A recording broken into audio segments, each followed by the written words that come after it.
You.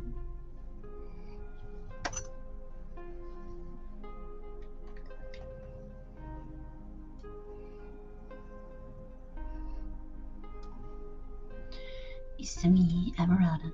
Just move my keyboard and I keep trying to type. Even though it's not where I thought it was. Unintentionally doing ASMR because the music is kind of chill. Anyway, let's put out a tweet.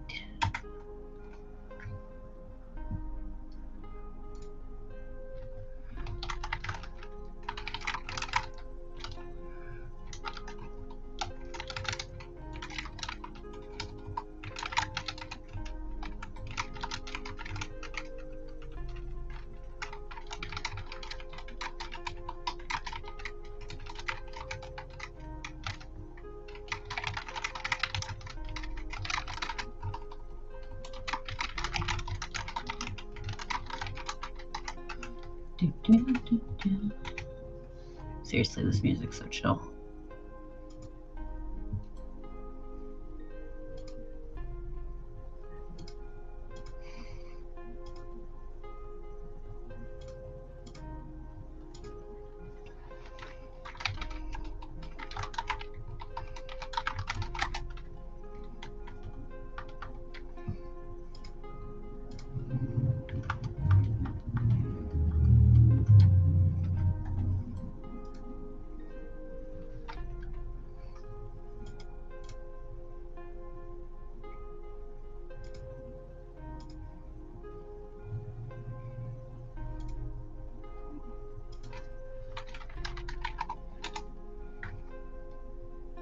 Damn it, why did I do that?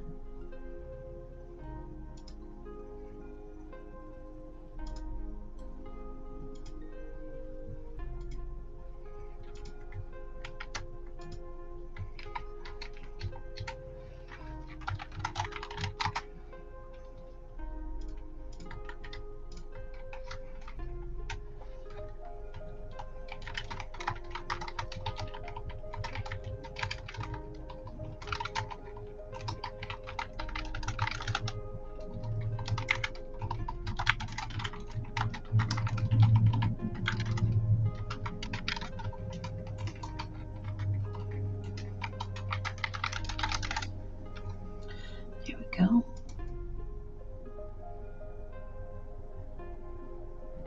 That'll do it. Yep. You're lurking playing Fortnite? That sounds fun, Metastep. Just about to get to reading. I was just putting out that tweet real quick.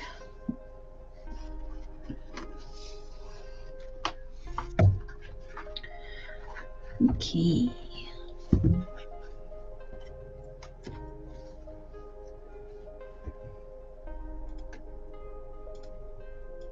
Close that up real quick so I don't need it.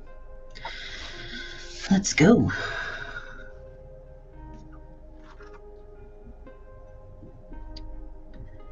Kind of a fortuitous story here.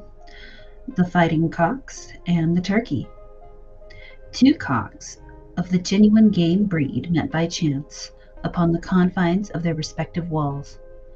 To such great and heroic souls, the smallest matter imaginable affords occasion for dispute. They approached each other with pride and indignation. They looked defiant. They crowed challenge and immediately commenced a bloody battle. It was fought on both sides so fiercely, and they received such deep wounds that both lay upon the turf, utterly spent, blinded, and disabled. While this was their situation, a turkey, who had been a spectator of all that passed between them, drew near to the field of battle and reproved them in this manner. How foolish and absurd has been your quarrel, my good neighbors. A more ridiculous one could scarce have happened among the most contentious of all creatures, men. Because you have crowed, perhaps, in each other's hearing, or because one of you has picked up a grain of corn upon the territories of his rival, you have both rendered yourselves miserable for the remainder of your days. The moral of the story is there's nothing so foolish as an idle quarrel. It's a lesson for me today in People spend way too much time fighting over very, very silly things.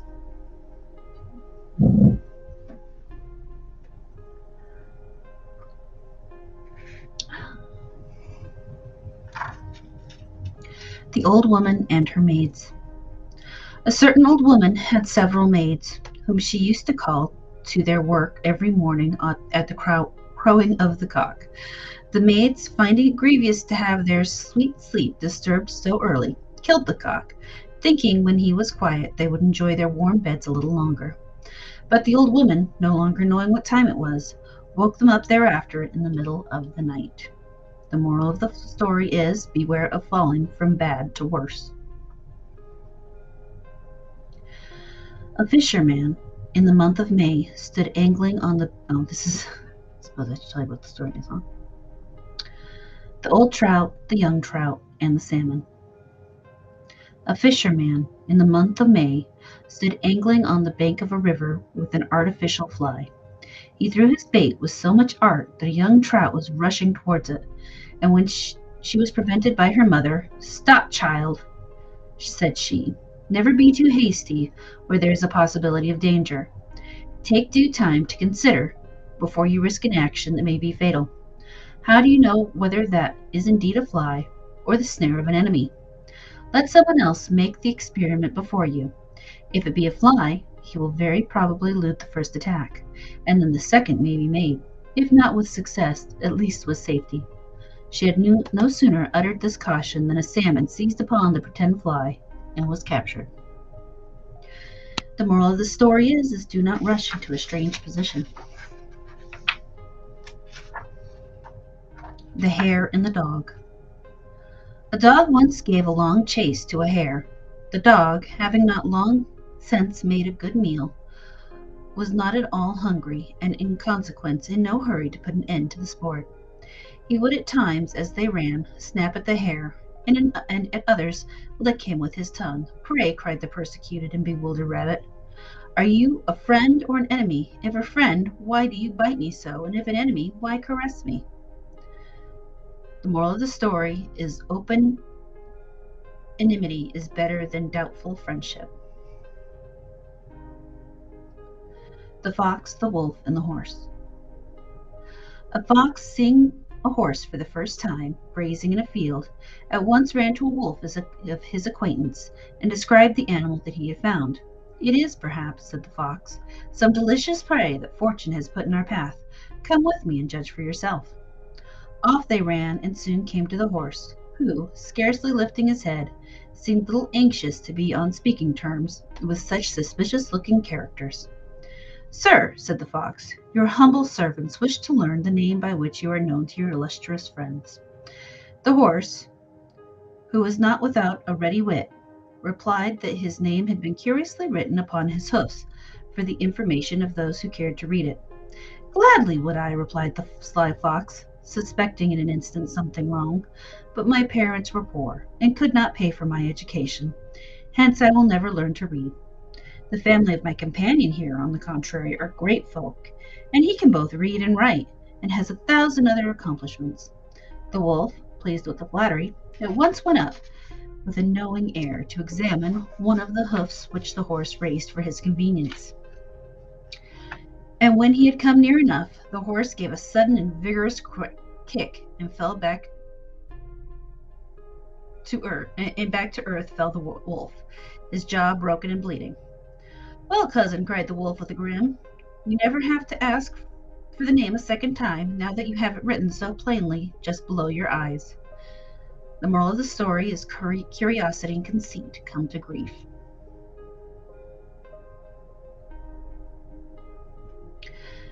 The Cuckoo, the Hedge Sparrow, and the Owl.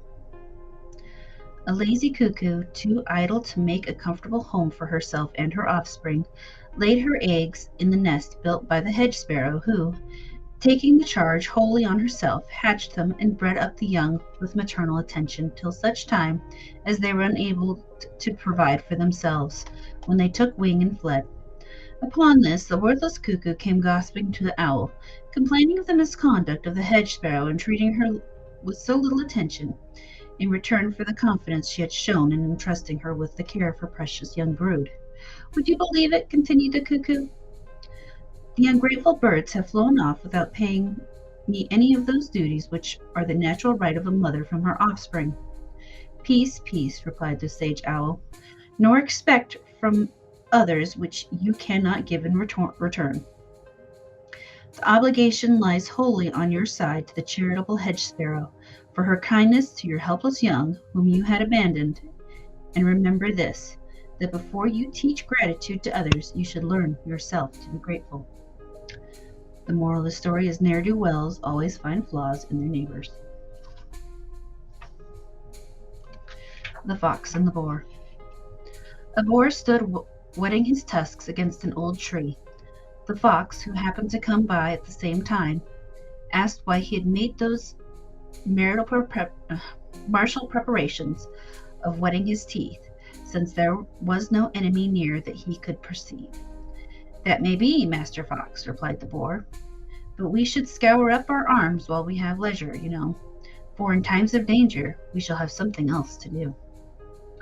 The moral of the story is the discreet man should have a reserve of everything that is necessary before the time comes for him to make use of it.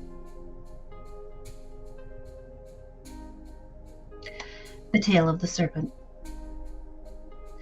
The tail of a serpent once rebelled against the head, and said that it was a great shame that one end of any animal should always have its way, and drag the other after it, whether it was willing or no.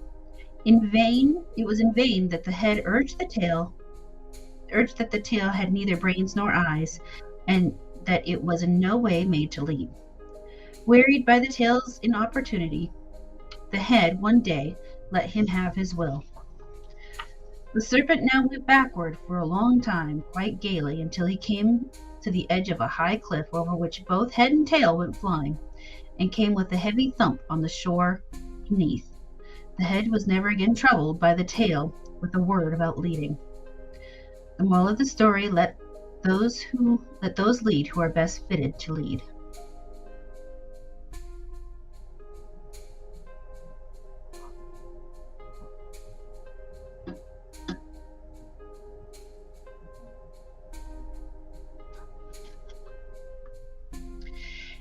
The Man and the Stone. Aesop was sent one day by his master Xanthus to see what company were at the public bath. He saw that many who came stumbled, both going in and coming out, over a large stone that lay at the entrance to the bath, and that only one person had the good sense to remove it. He returned and told his master that there was only one man at the bath. Accordingly, Xanthus went, and finding it full of people, demanded why Aesop had told him falsely. Aesop replied that only he who had removed the stone could be considered a man, and that the rest were not worthy of the name. The moral of the story is a man is judged by his deeds. The Kid and the Wolf. For the record, in this one, the kid is a young goat, not, a child. The Kid and the Wolf. A kid, safely perched upon a high rock, bestowed all manner of abuse upon a wolf on the ground below. After he had called him all the evil names he could think of, the wolf, looking up, replied, "Do not think, foolish youngster, that you annoy me. I'll regard the ill language as coming not from you, but from the place upon which you stand." The moral of the story is the best answer for silly pretenders is disdain. Right?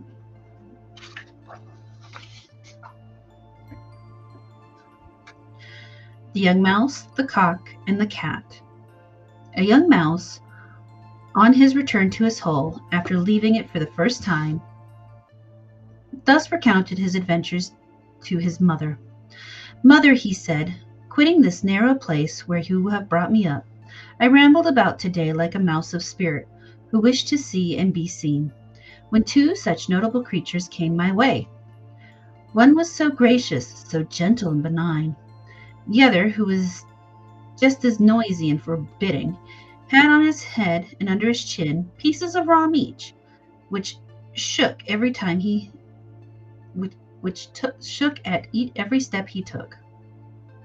And then, all at once, Beating his sides with the utmost fury, he uttered such a harsh and piercing cry that I fled in terror.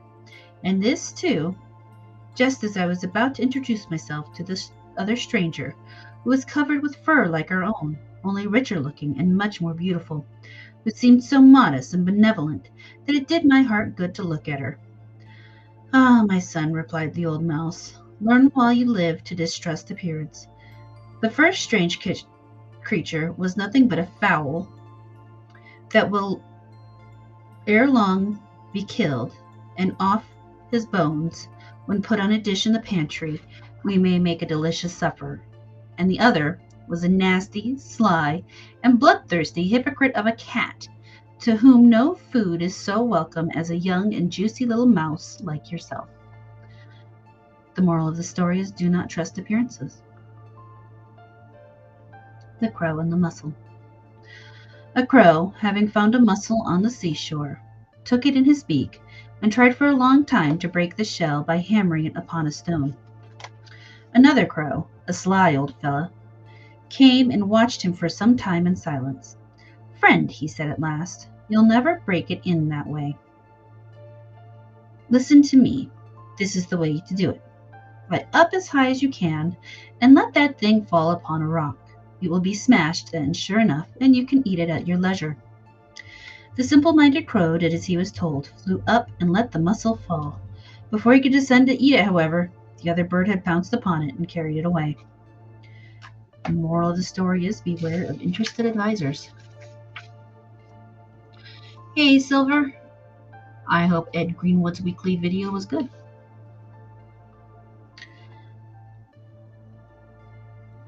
The Thieves and the Cock. Some thieves once broke into a house and found nothing in it worth carrying off but a cock.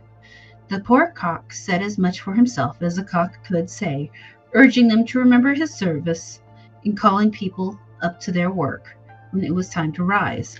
Nay, said one of the robbers, you had better say nothing about that. You alarm people and keep them waking, so that it is impossible for us to rob in comfort. The moral of the story is, the safeguards of virtue are hateful to the wicked. I wonder if YouTube's going to be upset that I just said cock so many times. Oh well.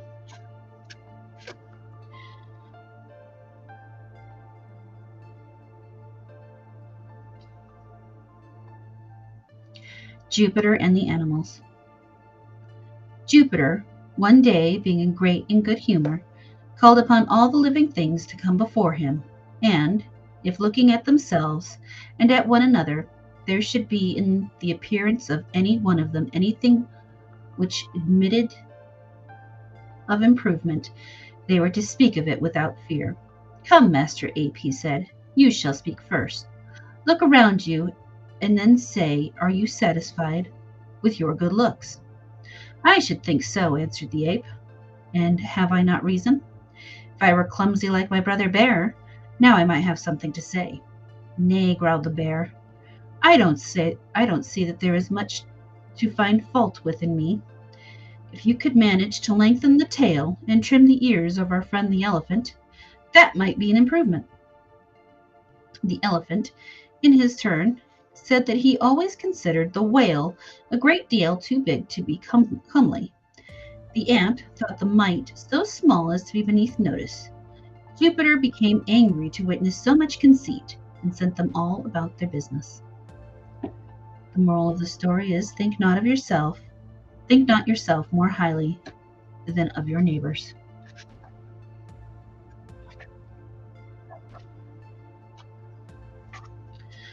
The One-Eyed Doe. A doe that had but one eye used to graze near the sea, so that she might keep her blind eye toward the water, whilst the good eye she surveyed the country and saw that no hunters came near.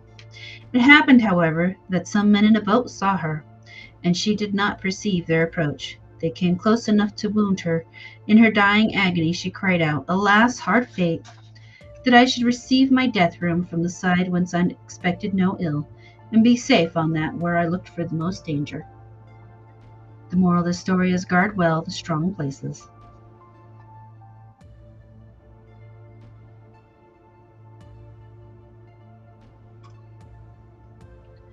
The mules and the robbers. Two mules were being driven along a lonely road. One was laden with corn and the other with gold. The one that carried the gold was so proud of his burden that, although it was very heavy, he would not for the world have the least bit of it taken away. He trotted along with stately step, his bells jingling as he went. By and by, some robbers fell upon them. They let the mule that carried the corn go free, but they seized the gold which the other carried, and, as he kicked and struggled to prevent their robbing him, they stabbed him to the heart. In dying, he said to the other mule, I see, brother, it is not always well to have grand duties to perform. If, like you, I had only served a miller, this sad state would not now be mine. The moral of the story is, do not flatter yourself simply because you carry a little gold.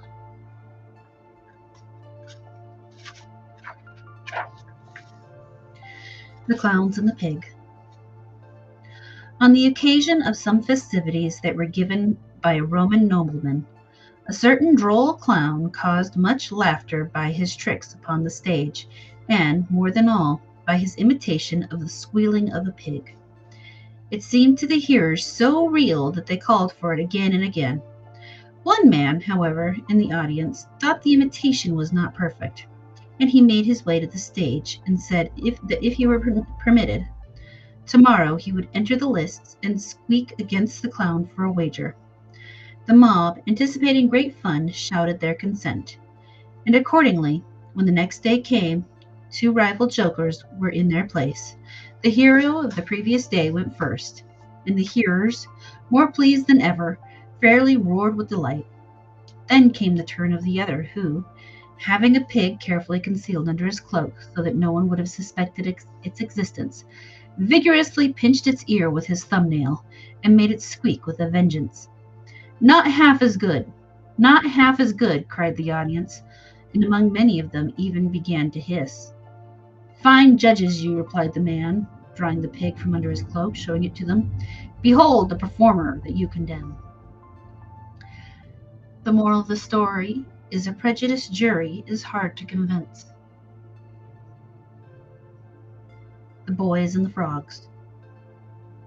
Some boys, playing near a pond, saw a number of frogs in the water and began to pelt them with stones. They killed several of them, when one of the frogs, lifting his head out of the water, cried out, Pray stop, my boys. What is sport to you is death to us. The moral of the story is there are two sides to every question.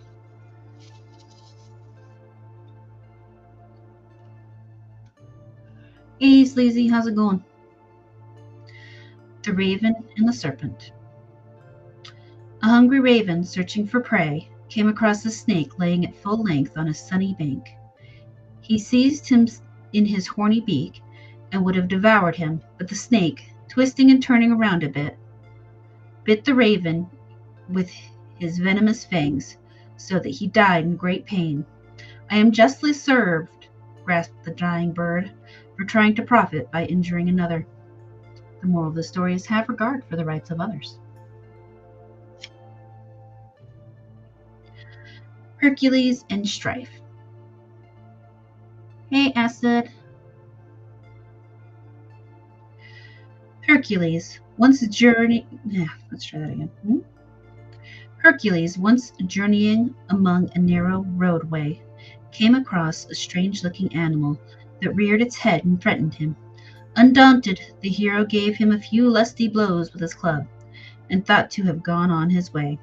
The monster, however, much to the astonishment of Hercules, was now 3 times as big as it was before, and of a still more threatening aspect.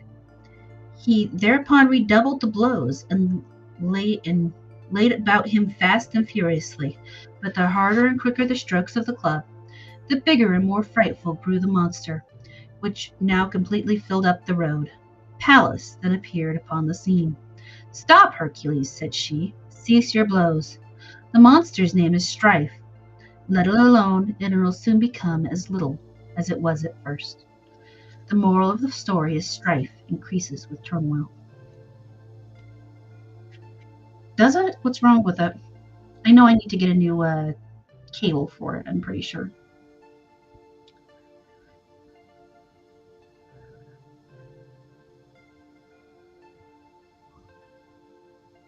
I mean, it sounds okay on my end.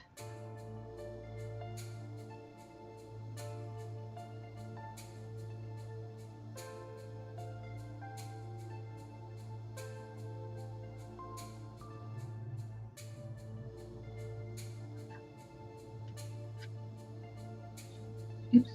Just hit myself in the face with my mic. Thankfully, no one heard.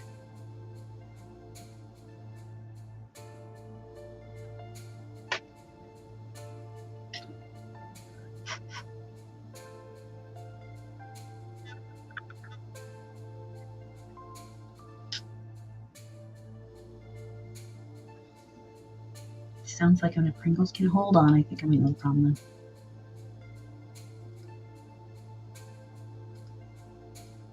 No, it's got the right thing.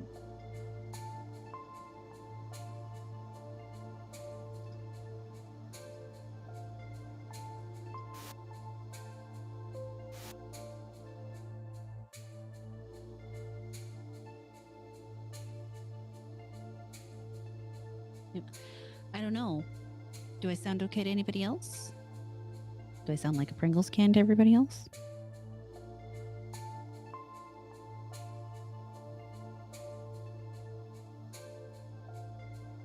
I'm gonna just read until someone tells me. Better? Okay. It might have just... Okay. I just switched it to a different... I mean, it's on the same thing, but on a different thing, but... As long as it sounds better, that's what matters.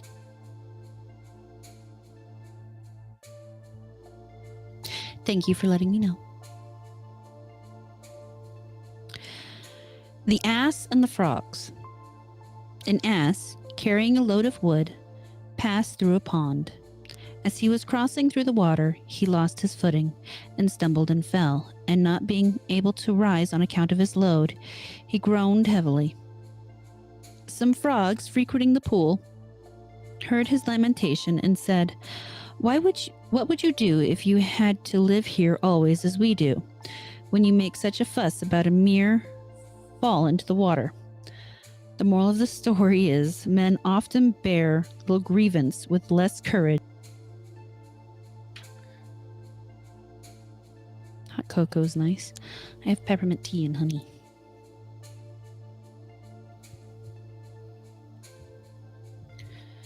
The Wolf and the Mastiff. A wolf, who was almost skin and bones, so well did the dogs of the neighborhood keep guard, met one moonshiny night a sleek mastiff who was, moreover, as strong as he was fat. The wolf would gladly have supped off him, but saw there would first be a great fight, for which, in his condition, he was not prepared. So, bidding the dog good night very humbly, he praised his good looks. "It would be easy for you," replied the mastiff, "to get as fat as I am, if you liked. Quit this forest where you and your fellows lived so wretchedly, and often die with hunger. Follow me, and you shall fare much better." "What shall I have to do?" asked the wolf. "Almost nothing," answered the dog. "Only chase away the beggars and fawn upon the folks of the house. You will, in return, be paid with all sorts of nice things, bones of fowls and pigeons, to say nothing of many a friendly pat on the head." The wolf, at the picture of so much comfort, nearly shed tears of joy. They trotted off together, but as they went along, the wolf noticed a bare spot on the dog's neck. "What is that mark?" he said.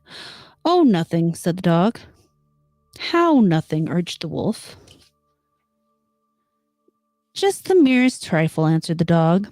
"The collar which I wear when I am tied up is the cause of it." "Tied up!" exclaimed the wolf with a sudden stop. "Tied up! Can you not always then run where you please?" "Well, not quite always," said the mastiff. "But what can that matter?" "It matters so much to me," rejoined the wolf, "that your lot shall not be mine at any price." And leaping away, he ran away once more to his native forest. The moral of the story is liberty is priceless. Actually, it's very expensive, but you know what I mean.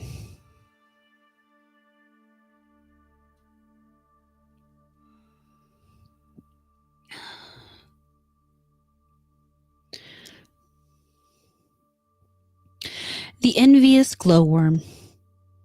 A humble glowworm lying in a garden was moved with envy on seeing the effect of lights from a brilliant chandelier in a neighboring palace. When, after a short time, the light was seen no more and the palace was left in total darkness, his wise companion said, "Now you see we have outlasted those many glaring lights, which, though brighter for a time, yet hasten the more quickly to nothing. The moral of the story is the meteors of fashion rise and fall." A lot of them are more libertarian than you would think. It's really very interesting. There are a few that are kind of questionable in that regard, but many fables deal with individualism, self-reliance, responsibility. It's part of why I like them. It's probably part of why I am so libertarian. These are the things I grew up reading.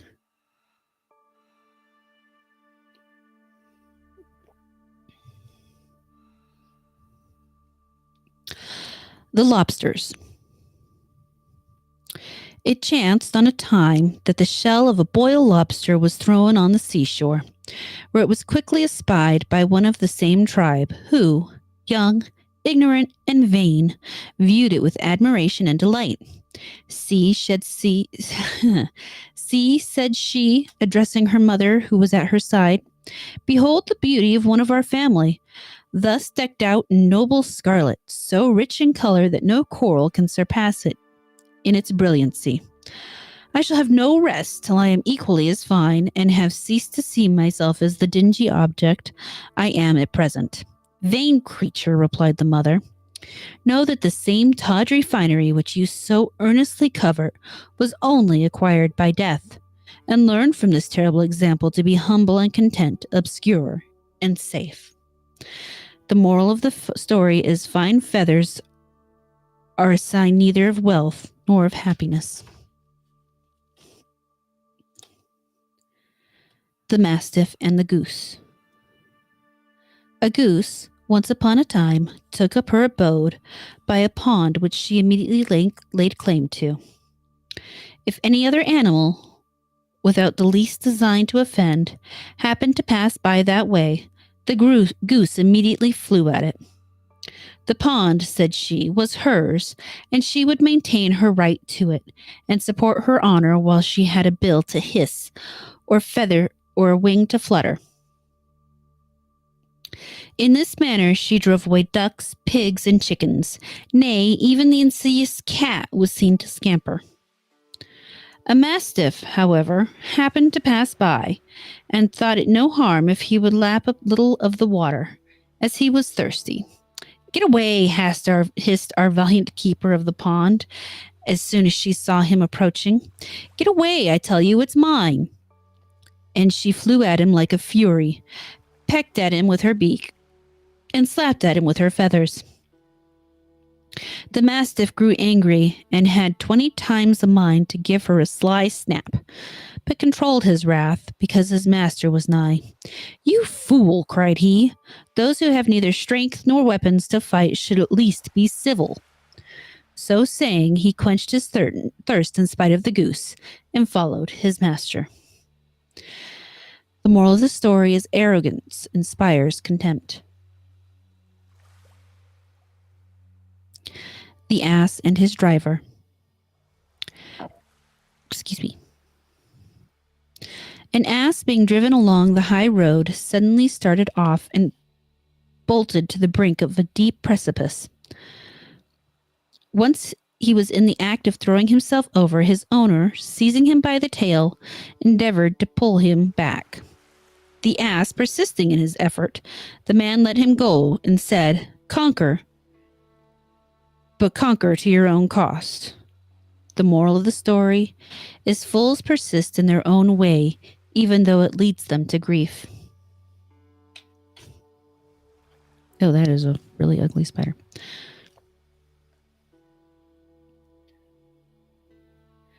The Gnat and the Lion. I'm not afraid of you, once said the gnat to the lion. You may be stronger than I, but I can conquer you, and all your cruel claws and sharp teeth will avail you nothing against my sting. Let us fight it out, here and now. Having sounded his buzzing challenge, he at once attacked the lion, whom he so enraged by stinging the most sensitive parts of his nose, eyes, and ears, that the beast roared in anguish and, maddened with pain, tore himself cruelly with his claws. All attempts all attempts of the lion to crush the gnat were in vain, and the insect returned again and again to the charge. At last the poor beast laid exhausted and bleeding upon the ground. The gnat, hovering over the spot, sounding a note of triumph, happened to come in the way of a web of a spider which, slight as it was enough to stop him in his career. His efforts to escape only fixed him more firmly in the toils, and he who had vanquished the lion became the prey of the spider. That was the fable for detraction. Victory is not always lasting, is the moral of the story.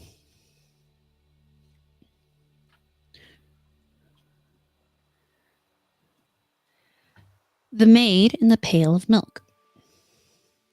A milkmaid, having been a good girl for a long time and careful in her work, was given a pail of new milk for herself. With the pail on her head, she was tripping gaily along to the house of the doctor, who was going to give a large party and wanted the milk. For this milk, thought she as she went, I shall get enough money to buy 20 of the eggs laid by our neighbor's fine fowls. These eggs I shall put under the mistress's old hens, and if only half the chicks grew up and thrive before the next fair time comes, I shall be able to sell them for enough to buy a new gown, with maybe enough left to get that jacket I saw in the village the other day, and a hat and ribbons too. And when I go to the fair, how smart I shall be. The young fellows will notice me, but when they come around, I shall just toss my head and here the maid gave her head a toss. Here the maid gave her head the toss she was thinking about. Down came the pail, and the milk ran out of the ground. Goodbye now to the eggs, chickens, gown, jacket, hat, ribbons, and all. The moral of the story is, do not count your chickens before they are hatched.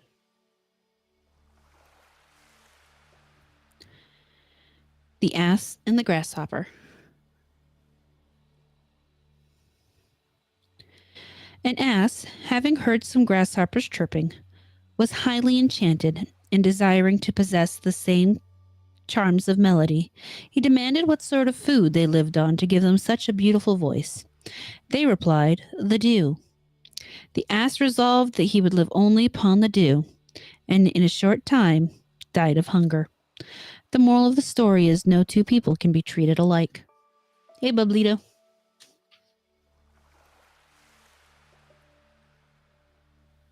The Oak and the Reed. A violent storm uprooted an oak that grew on the bank of a river. The oak drifted across the stream and lodged among some reeds. Wondering to find these still standing, he could not help ask them how it was they had escaped the fury of a storm which had torn him up by the roots. We bent our head to the blast, said they, and it passed over us. You stood stiff and stubborn till you could stand no longer. The moral of the story is, stoop to conquer. The Toad and the Mayfly. As some workmen were digging marble in a mountain of Scythia, they discerned a toad of enormous size in the midst of a solid rock. They were very much surprised at so uncommon an appearance, and the more they considered the circumstances of it, the more their wonder increased.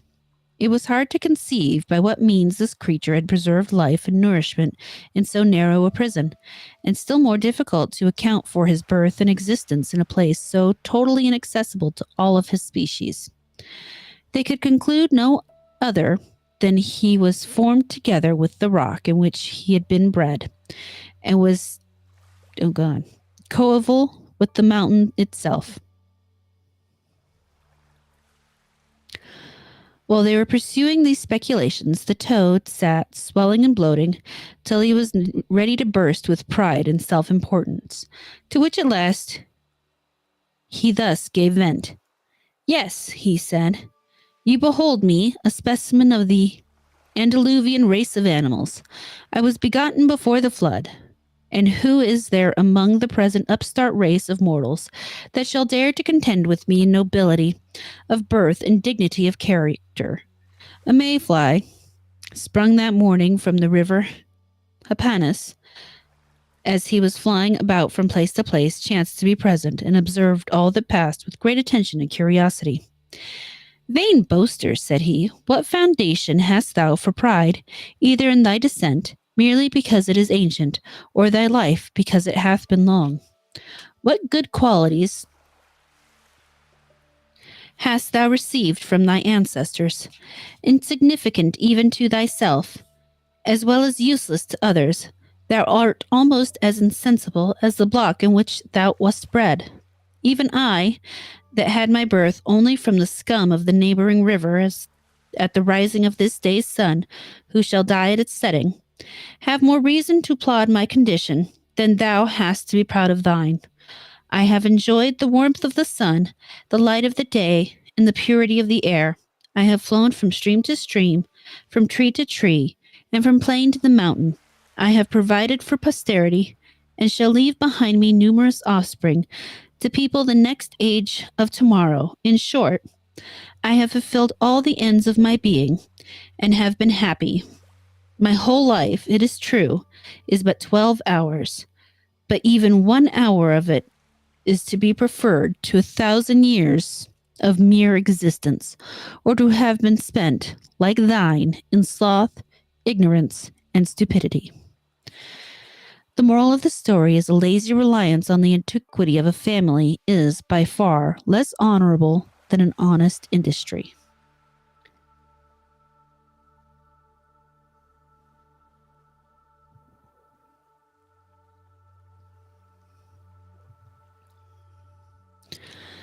The fly in St. Paul's cupola.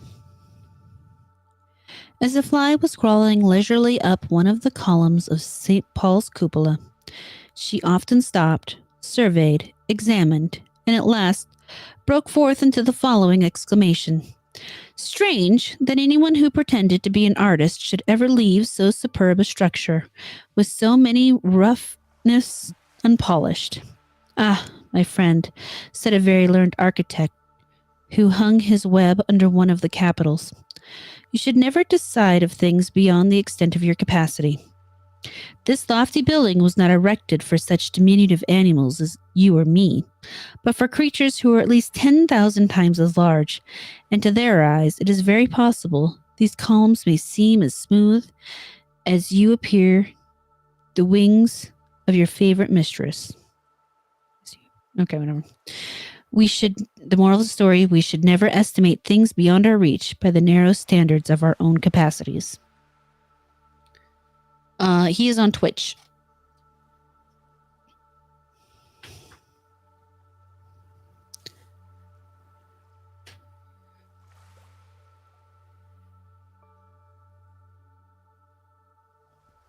Alrighty.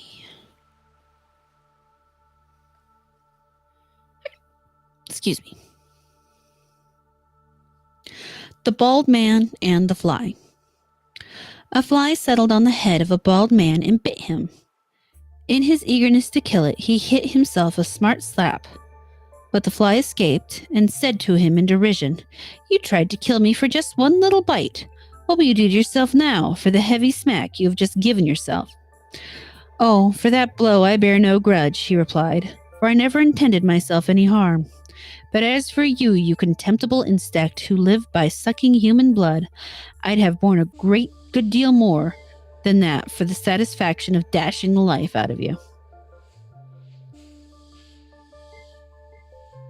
The moral of the story is no reprisal is too harsh for the contemptible.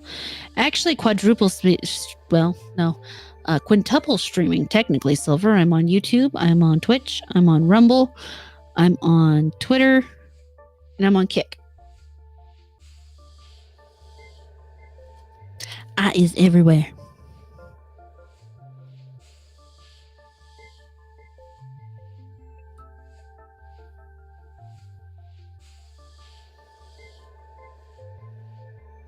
Hi, everyone.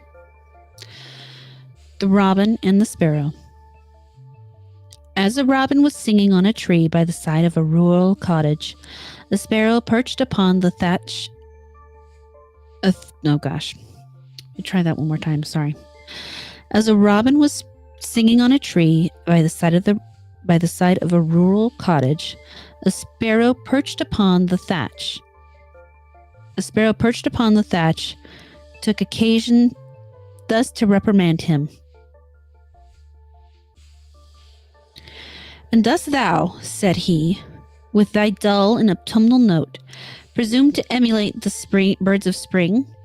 Can thy weak warblings pretend to vie with the sprightly accent of the thrush and the blackbird, with the various melodies of the lark or the nightingale, whom other birds far superior have long been content to admire in silence? Judge with candor, at least, replied the robin, nor impute those efforts to ambition solely, which may sometimes flow from the love of art. I reverence, indeed, by no mean envy, the birds whose fame has stood the test of time. Their songs have charmed both hill and dale, but their season is past, and their throats are silent. I feel not, however, the ambition to surpass or equal them. My efforts are of a much humbler nature, and I may surely hope for a pardon, while I endeavor to cheer those forsaken valleys by an attempt to imitate the strains I love. The moral of the story is imitation may be pardonable, where emulation would be presumptuous. Yeah, I am everywhere, Silver. Well, except for Odyssey. I really should set that back up. The Goat and the Lion. The lion, seeing a goat skipping about in high glee upon a steep craggy rock, called to him to come down upon the green pasture, where he would be able to feed in much greater comfort. The goat, who saw through the design of the lion, replied, "Many thanks for your advice, dear lion, but I wonder whether you were thinking more of my comfort, or how you would relish a nice morsel of goat flesh." The moral of the story is those who use trickery should not be surprised when it does not work.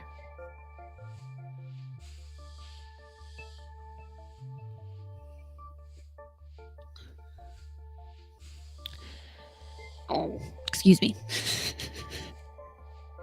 The hare afraid of his ears. The lion, being once badly hurt by the horns of a goat, went into a great rage and swore that every animal with horns should be banished from his kingdom. Goats, bulls, rams, deer, every little thing with horns had quickly to be off on pain of death. A hare, seeing from his shadow how long his ears were, was in great fear lest they should be taken for horns. "Goodbye, my friend," he said to a cricket, who for many long summer evenings had chirped to him where he lay dozing. "I must be off from here. My ears are too much like horns to allow me to be comfortable." "Horns!" exclaimed the cricket. "Do you take me for a fool? You no more have horns than I have." "Say what you please," replied the hare. "Were my ears only half as long as they are, they would be quite long enough for anyone to lay hold of who wished to make them out to be horns." The moral of the story is avoid the appearance of evil.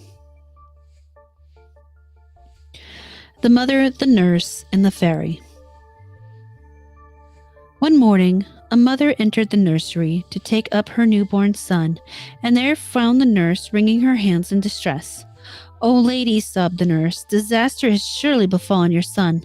Sometime in the night, invisible fairies spirited him away, and left in his place a hideous changeling. See how the child, whose features were once the mirror of his parents' beauty, now reflect the image of a fool." Just then, a tiny fairy popped through the keyhole, swift and light, and perched upon the cradle. Upbraided the nurse thusly: "Whence this conceit that fairy folk supplies the world with fools, which we were freely give away?" Oh shit, that didn't make sense.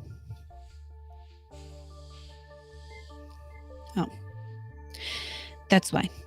"Whence this conceit, oh God.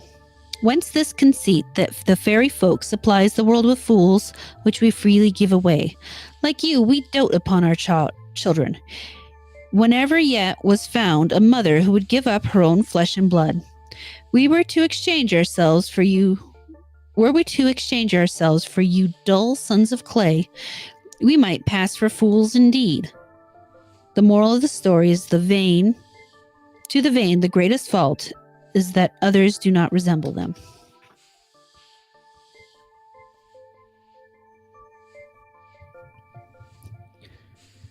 The eagle, the jackdaw, and the magpie. The kingly eagle kept his court with all the formalities of state, which was duly attended by all his plumed subjects in their highest feathers. But these solemn assemblies were frequently disturbed by the impertinent conduct of two who assumed the importance of high flyers. These were none other than the jackdaw and the magpie, who were forever contending for precedence which neither of them would give up to the other. The contest ran so high that, at length, they mutually agreed to appeal to the sovereign eagle for his decision in this monumentous affair.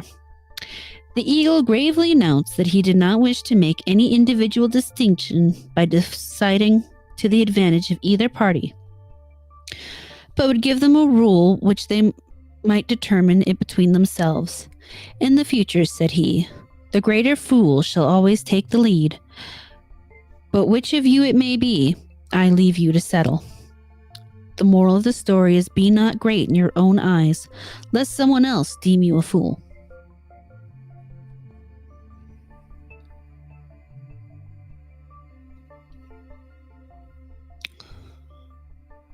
Sheep is not in vain.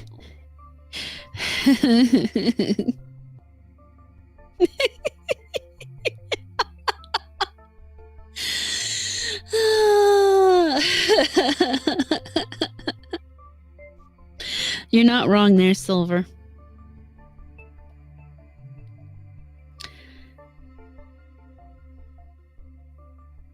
I can actually bring that up. I need to bring that up. Where is it? There it is.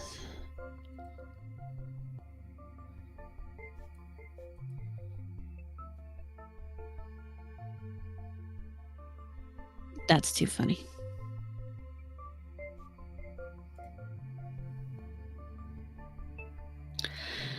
The Shepherd and the Young Wolf. A shepherd found the young cub of a wolf and caused it to be brought up among his dogs, with whom it grew to be quite friendly. When any other wolves came, meaning to rob the fold, this young fellow was among the foremost to give them chase, but on returning, he generally managed to linger behind the dogs and keep a short lookout for any stray sheep from the fold. Instead, however, of bringing these home, he would drive them to an out-of-the-way spot and mangle and partially devour them.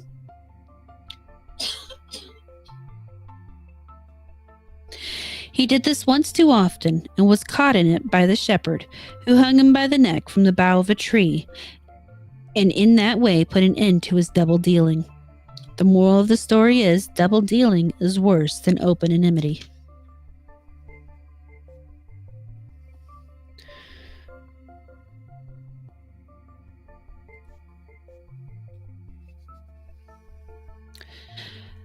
The Frogs Desiring a King.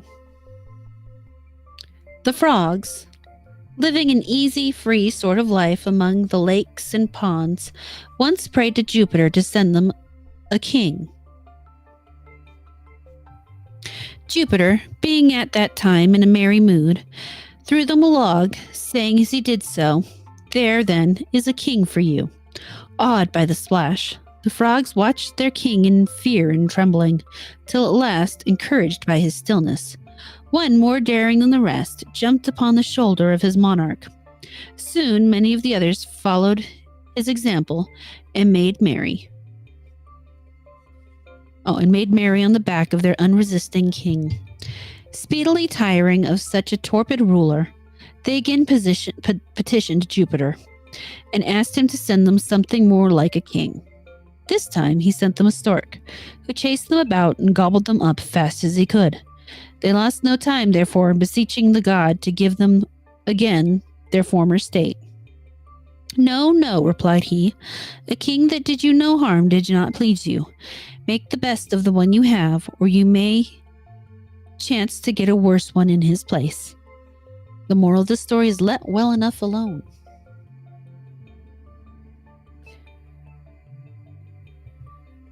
The Flea and the Wrestler.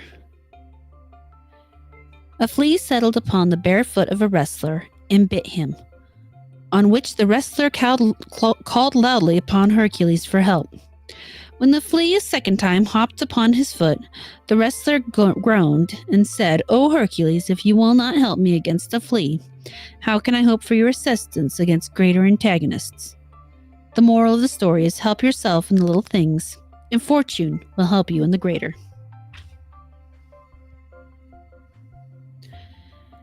The Kingdom of the Lion. When the lion reigned over the beasts of the earth, he was never cruel or tyrannical, but as gentle and just as a king ought to be. During his reign, he called a general assembly of the beasts and drew up a code of laws under which all were to live in perfect equality and harmony. The wolf and the lamb, the tiger and the stag, the leopard and the kid, the dog and the hare, all should dwell side by side in unbroken peace and friendship. The hare said, Oh, how I have longed for this day, when the weak take their place without fear by the side of the strong. The moral of this story is, in a just society, all are equal. That one's not a very good one. The Two Scythes.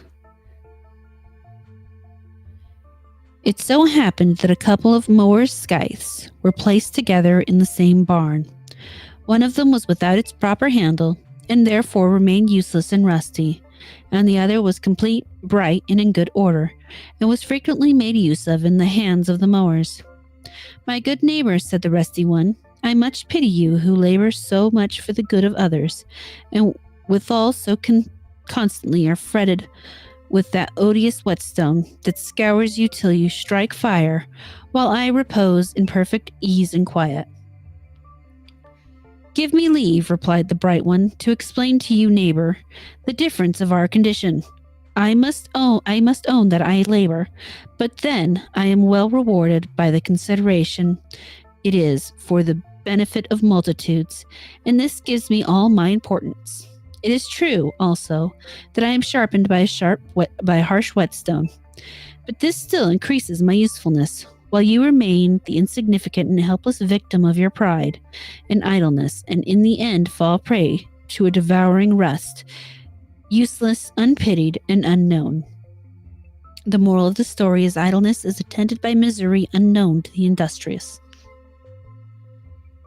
Oh, I must not be able to breathe through my nose right now.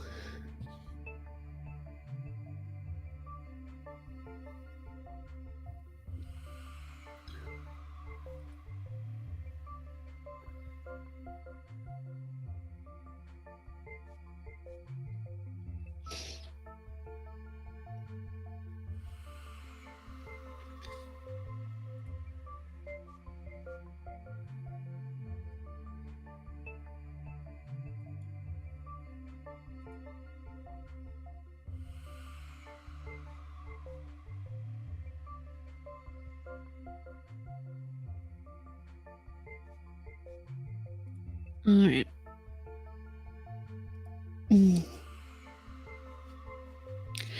Yeah, I mean, not all of the stories are the best. That's obviously idealized, that just societies, etc. But whatever. You can't bat a million. What can I say? The Travelers and the Chameleon. Two travelers happened on their journey to be engaged in a warm dispute about the chameleon, which, as you know, changes its colors. One of them affirmed it was blue that he had seen with his own eyes upon the naked branch of a tree, feeding on the air in a very clear day. The other strongly asserted that it was green, that he had viewed it very closely and minutely upon the broad leaf of a fig tree. Both of them were positive, and the dispute was rising to a quarrel. But a third person luckily coming by, agreed to refer the question to his decision. Gentlemen, said the arbitrator, with a smile of great self satisfaction, you could not have been more lucky in your reference, as I happen to have caught one of them last night. But indeed, you are both mistaken, for the creature is totally black. Black? Impossible. Nay, quoth the umpire with great assurance. The matter may be soon decided, for I immediately enclosed my chameleon in a little paper box, and here it is. So saying, he drew the box out of his pocket and opened it, and lo, the chameleon was white as snow. The positive disputants looked equally surprised and equally confounded, while the wise reptile, assuming the air of a philosopher, thus admonished them: Ye children of men, learn moderation in your opinion. 'Tis true you happen, in this present instance, to be all in the right, but pray, for the future, allow others to have eyesight as well as yourself. Nor wonder if everyone prefers the testimony of his own senses to those of another. The moral of the story is have respect for the opinions of others.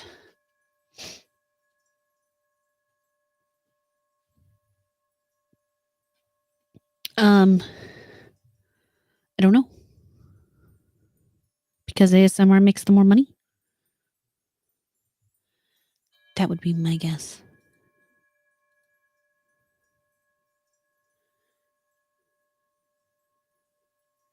And my sinuses are backed up. I'm having problems breathing.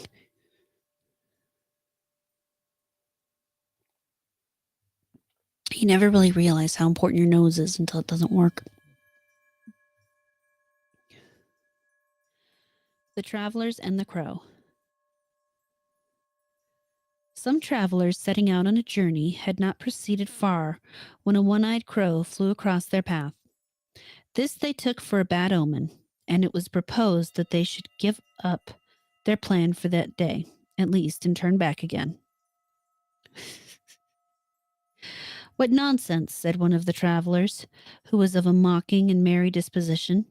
If this crow could foresee what it is to happen to us, he would be equally knowing on his own account, and in that case, do you think he would be silly enough to go where his eye was to be knocked out of his head? The moral of the story is common sense is better than auguries. It just became an ASMR stream. Great. Excuse me. The Horse and the Ass. A war horse, gaily caparisoned, with arching neck and lofty tread, the ground ringing beneath his hoofs, overtook a patient ass, slowly walking under a heavy load. Out of my way, cried the horse in a haughty tone, and give me some room to pass. The poor ass did as he was told, sighing at the iniquity of their lots. Not long after, he met the same horse near the same spot, but in different circumstances. Wounded in battle and his master killed, he was now lame, half blind, heavily laden, and driven with many blows by a brutal carrier into whose hands he had fallen. The moral of the story is pride goeth before a fall. Sounds, yeah, it does kind of sound like one, does it?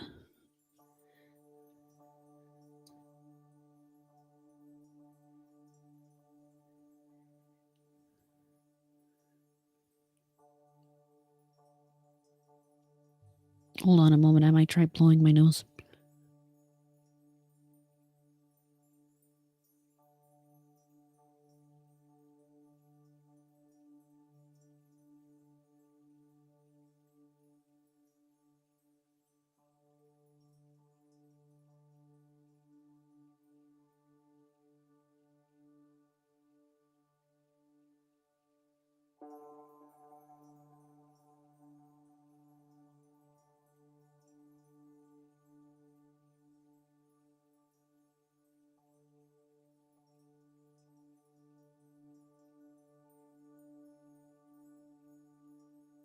Oof. Hey, Johnny, how's it going? The Spectacles. Jupiter, one day, enjoying himself over a bowl of nectar and in a merry humor, determined to make mankind a present. Momus, who was appointed to convey it to them, mounted on a rapid cat and was presently on earth. Come hither, said he, ye happy mortals. Great Jupiter has opened for your benefit his all gracious hands.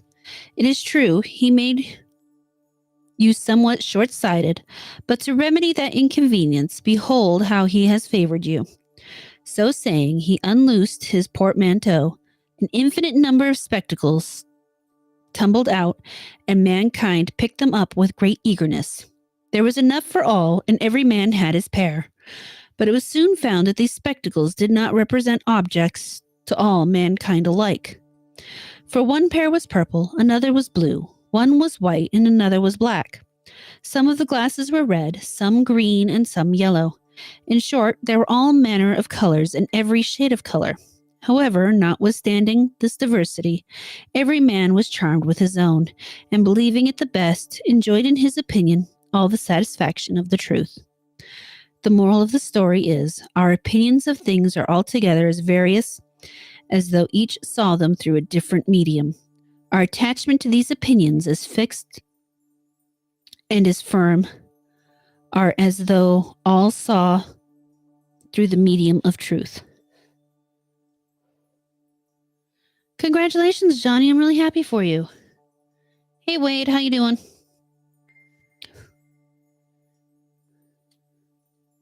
Aw, thanks, Wade. I appreciate that. The Lion and the Elephant. The lion complained most sadly that a beast with such teeth, claws, and strength as he possessed should yet be moved to a state of abject terror of the crowing of a cock. Can life be worth having, said he, when so vile a creature has the power to rob it of its charms? Just then a huge elephant came along, flapping his ears quickly to and fro with an air of great concern. What troubles you so? Said the lion to the elephant. Can any mortal thing have the power to harm a beast so large as you? Do you see this little buzzing gnat? Replied the lion. Let him but sting the inner part of my ear, and I shall go mad with pain. The lion thereupon took heart again, and determined not to let troubles, which he shared in common with all created things, blind him to what was pleasant in life. The moral of the story is brooding over troubles increases them.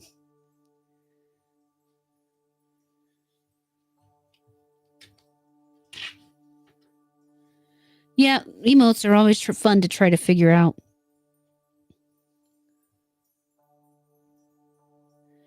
The Mockingbird. There's a certain bird in America which has the faculty of mimicking the notes of every other songster, without being able to himself add any original strains to the concert. One of these mockingbirds displayed his talent of ridicule among the branches of a venerable wood. "'Tis very well," said a little warbler, speaking for all the rest. "We grant you that our music is not without its faults. But why will you not favor us with a song of your own?" The moral of the story is many ridicule the things that they themselves cannot do.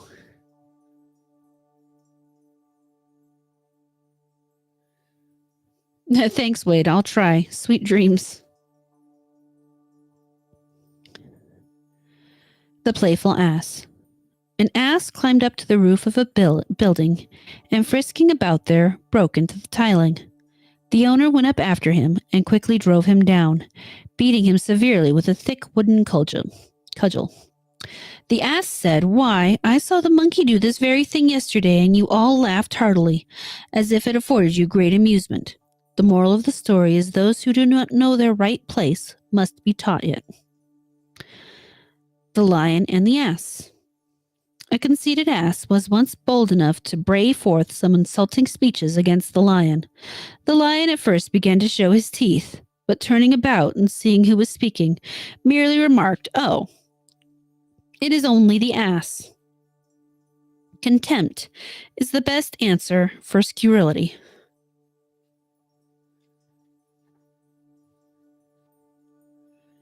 The Nurse and the Wolf. As a wolf was hunting up and down for his supper, He passed by the door of a house where a little child was crying loudly. "Hold your tongue," said the nurse to the child, "or I'll throw you to the wolf." The wolf, hearing this, waited near the house, expecting that she would keep her word. The nurse, however, when the child was quiet, changed her tone and said, "If the naughty wolf comes now, we'll beat his brains out for him." The wolf thought it was then high time to be off. "Serves me right," he growled. "I shall starve to death if I listen to idle threats." Moral of the story is he who threatens most does least. Is it only the donkey? In this case, yes. The ant and the cocoon. The ant in the cocoon. An ant, nimbly running about in the sunshine in search of food, came across a cocoon that was very near its time of change. The cocoon moved its tail and thus attracted the attention of the ant, who then saw for the first time that it was alive. "Poor creature!" cried the ant disdainfully. "What a sad fate is yours! While I can run hither and thither at my pleasure, and if I wish ascend the tallest tree, you lie imprisoned here in your shell, with power only to move a joint or two of your scaly tail." The cocoon heard all this, but did not try to make a reply. A few days after, when the ant passed that way again, nothing but the shell remained. Wondering what had become of its contents, he felt himself suddenly shaded and fanned by the gorgeous wings of a beautiful butterfly. "Behold me," said the butterfly, "your much pitied friend. Boast now of your power to run and climb as long as you can get me to listen." So saying, the butterfly rose in the air, borne along on the summer breeze, and was soon lost to the sight of the ant forever. The moral of the story is judge not alone by the present. The Fowler, the Partridge, and the Cock. One day, as the fowler was sitting down to a scanty supper of herbs and bread, a friend dropped in unexpectedly. The larder was empty, so he went out and caught a tame partridge, which he kept as a decoy, and was about to wring her neck when she cried, "Surely you won't kill me? Why, what will you do without me the next time you go fowling? How will you get the birds to come to your nets?" He let her go at this, and went to his hen house where he had a plump young cock. When the cock saw what he was after, he too pleaded for his life and said, "If you kill me, how will you know the time of night? And who will wake you up in the morning when it is time to get to work?" The fowler, however, replied, "You are not useful for telling the time. You are useful for telling the time, I know. But for all that, I can't send my friend supperless to bed." And therewith he caught him and wrung his neck. The moral of this story is in times of need, people reveal their true regard for others.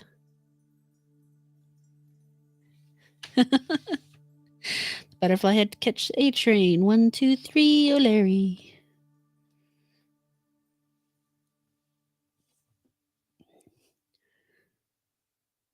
I should watch that again. I haven't watched it in a little while. I should also read the book, but that's a separate issue.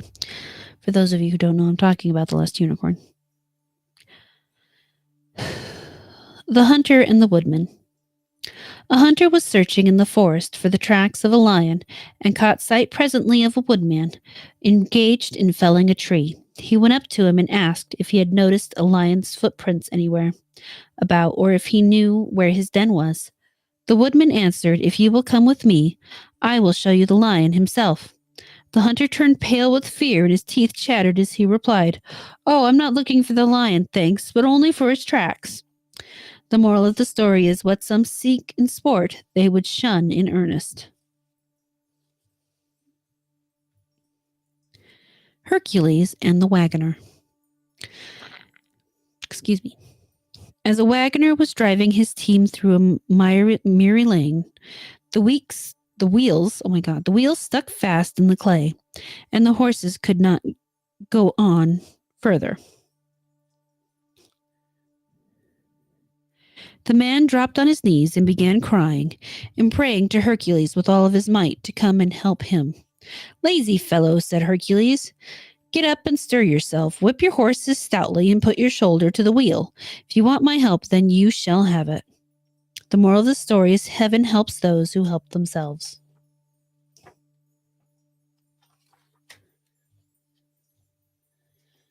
The Grateful Eagle and the Fox. A man caught an eagle in a snare, cut his wings close, and kept him chained to a stump in his yard. A kind-hearted fowler, seeing the melancholy-looking bird, took pity on him and bought him. He was now well treated, and his wings were allowed to grow. When they had grown again sufficiently for him to fly, the fowler gave him his liberty. The first thing the bird caught was a fine fat hare, which he brought and gratefully laid at the feet of his benefactor. A fox, looking on, said that he would have done better to try to make friends with the first man who had caught him, and who might perhaps catch him yet again, rather than with the second, from whom he had nothing to fear. Your advice may do well for a fox, replied the eagle, but it is my nature to serve those who have been kind to me, rather than be governed by fear. The moral of the story is, fear commands poorer service than kindness. The man, the horse, the ox, and the dog. One winter's day, during a severe storm, a horse, an ox, and a dog came and begged for shelter in the house of a man. He readily admitted them, and, as they were cold and wet, he lit a fire for their comfort, and put oats before the horse and hay before the ox, while he fed the dogs with the remains of his own dinner. When the storm abated, and they were about to depart, they determined to show their gratitude in the following way. They divided the life of the man among them, and each endowed one part of it with the qualities which were peculiarly their own. The horse took youth, and hence young men are high-mettled and impatient of restraint. The ox took middle age, and accordingly men in middle life are steady and hard-working, while the dog took old age, which is the reason why old men are so often peevish and ill-tempered and, like dogs, attached chiefly to those who look to their comfort, while they are disposed to snap at those who are unfamiliar or distasteful to them. The moral of the story is life, like nature, has different seasons, and with each, its own character.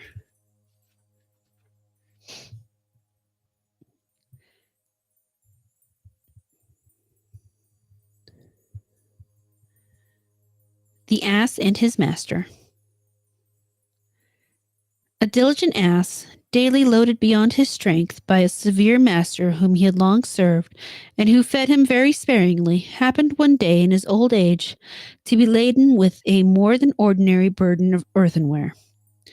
His strength being much impaired, and the road deep and uneven, he unfortunately stumbled, and, unable to recover himself, fell down and broke all the vessels to pieces.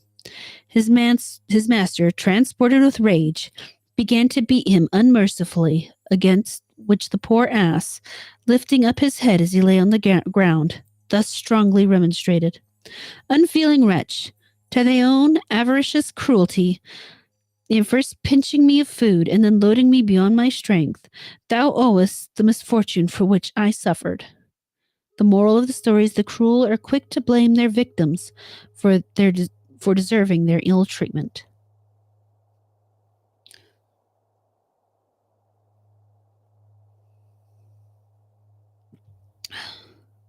Excuse me. The Wild and the Tame Geese. Two geese strayed from a farmyard and swam down a stream to a large swamp, which afforded them an extensive range and plenty of food. A flock of wild geese frequently resorted to the same place, and though they were at first so shy as not to suffer the tame ones to join them, by degrees they became well acquainted and associated freely together. One evening, their cackling reached the ears of a fox that was prowling at no great distance from the swamp. The artful plunderer directed his course through a wood on the borders of it, and was within a few yards of his prey before any of the geese perceived him. But the alarm was given just as he was springing upon them, and the whole flock instantly ascended into the air with loud and dissonant cries. The fox, the wild geese called as they rose out swiftly from his clutches. and their winged flight, and they winged their flight higher into higher regions and were seen no more. The flocks, replied the two tame geese, rising after them, but being heavy, clumsy, and unused to their wings, soon dropped down and became the victims of the fox. Those who aspire to a higher station should be able to maintain their position. Some more of the story.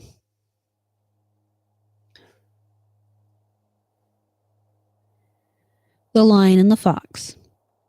A fox entered into partnership with a lion on the pretense of becoming his servant. Each undertook his proper duty in accordance with his own nature and powers. The fox discovered and pointed out the prey. The lion sprang upon it and seized it. This fox soon became jealous of the lion carrying off the lion's share, and said that he would no longer find out the prey, but would capture it on his own account. The next day he attempted to snatch a lamb from the field, but fell himself prey to the huntsman and the hounds. The moral of the story is do not trust too greatly in your own prowess.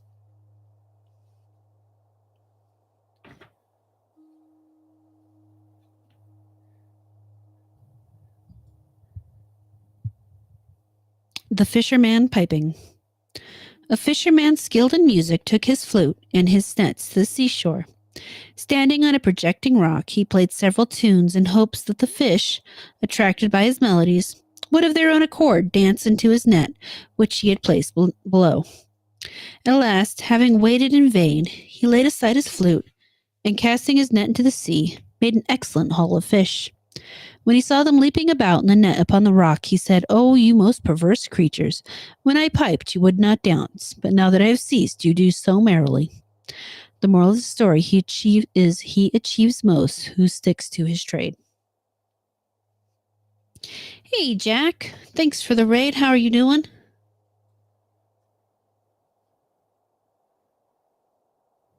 The Hounds and Couples. A huntsman who was leading forth his hounds one morning to chase a huntsman who was leading forth his hounds one morning to chase and had linked several of the young dogs and couples to prevent their following every scent and hunting disorderly as their inclinations and fancy should direct them. Among others, it was the fate of Jowler and Vixen, to be thus yoked together. Jowler and Vixen were both young and inexperienced, but had for some time been constant companions, and seemed to have entertained a great fondness for each other. They used to be perpetually playing together, and in any quarrel that happened always took one another's part. It might have been expected, therefore, that it would not be disagreeable to them to be still more closely united. However, it proved otherwise. They had not been long joined together before both parties began to express uneasiness at their present situation. Different inclinations, opposite wills began to discover and exert themselves. If one chose to go this way, the other was eager to take the contrary. If one was pressing forward, the other was sure to lag behind. Vixen pulled back Jowler, and Jowler dragged along Vixen. Jowler growled at Vixen, and Vixen snapped at Jowler. Till at last it came to a downright quarrel between them, and Jowler treated Vixen to a very rough and ungenerous manner, without any regard to the inferiority of her strength or the tenderness of her sex. As they were thus continually vexing and tormenting one another, an old hound who had observed all that passed came up to them and thus reproved them. "What a couple of silly puppies you are, to be perpetually worrying yourselves at this rate. What hinders your going on peaceably and quietly together? Can you not compromise the matter between you by each consulting the other's inclinations a little? At least, try to make a virtue of necessity and submit to what you cannot remedy. You cannot get rid of the chains, but you must make it fit easy upon you. I am an old dog. Let my age and experience instruct you. When I was in the same circumstance with you, I soon found that thwarting my companion was only tormenting myself. and my yoke fellow happily came into the same way of thinking. We endeavored to join in the same pursuits and to follow one another's inclinations, and so we jogged on together, not only with ease and quiet, but with comfort and pleasure. We found, by experience, that mutual compliance not only compensates for liberty, but is even attended with a satisfaction and delight beyond what liberty itself can give. The moral of the story is mutual compliance. Mutual compliances are necessary for matrimonial happiness. He's not wrong. I was playing Minecraft. Ooh. Well, I hope you had fun with that.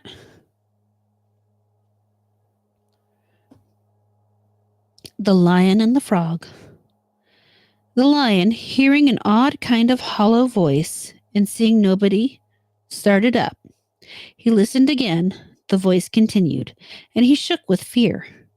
At last, seeing a frog call out of the lake, and finding that the noise proceeded from that little creature, he crushed it to pieces with his feet. The moral of the story is imaginary terror fills a timorous soul with real fear. The Oak and the Willow.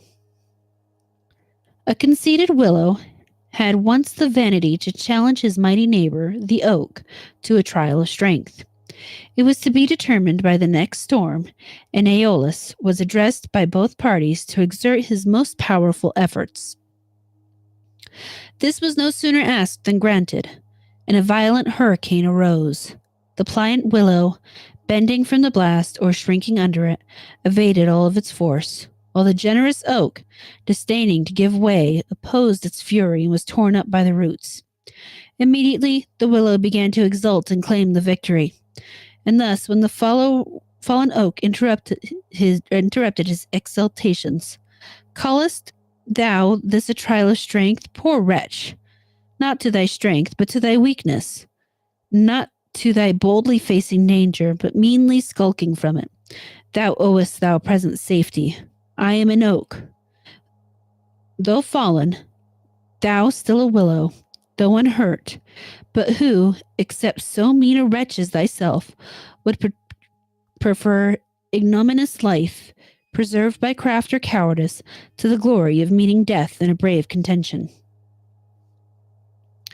The moral of the story is the courage of meeting death in an honorable cause is more commendable than any address or artifice we can use to evade it.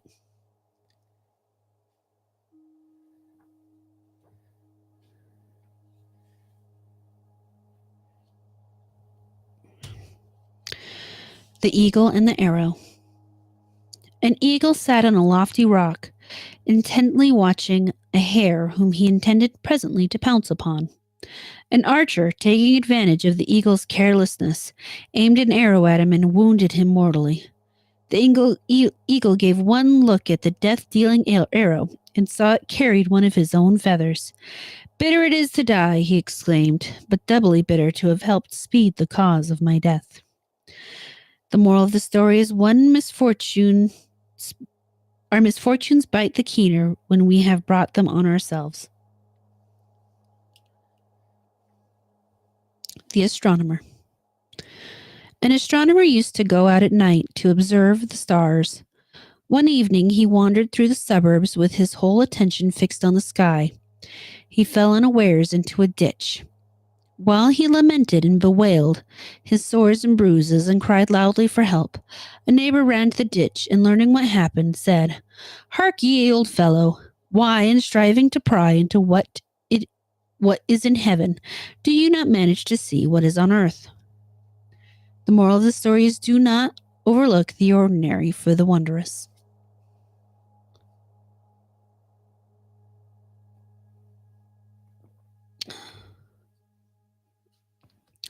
The Rivers and the Sea. The rivers joined together to complain to the sea, saying, "Why is it that when we flow into you, your tides so potable and sweet, you work in us such a change and make us salty and unfit to drink?" The sea, perceiving that they intended to throw the blame on him, said, "Pray, cease to flow into me, and then you will not be made briny." The moral of the story is some find fault with those things by which they are chiefly benefited.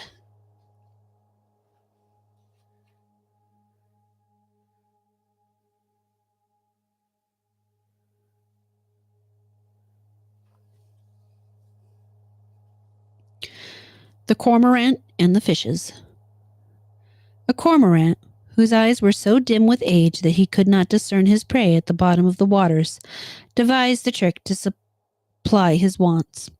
"Hark you, friend," he said to a Gudgeon, whom he found swimming near the surface of a certain canal.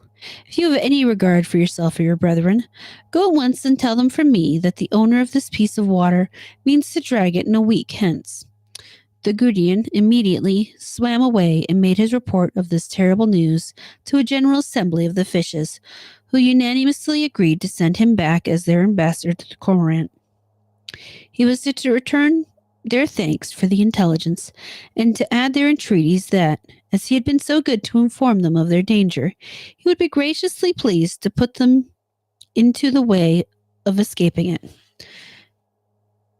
That I will most readily," replied the artful Cormorant, "and assist you with my best services in the bargain. You have only to collect yourselves together at the top of the water, and I will undertake to transport you, one by one, to my own residence, at the side of a solitary pool, to which no creature but myself ever found the way." The project was approved by the unwary fishes, and quickly performed by the deceitful Cormorant.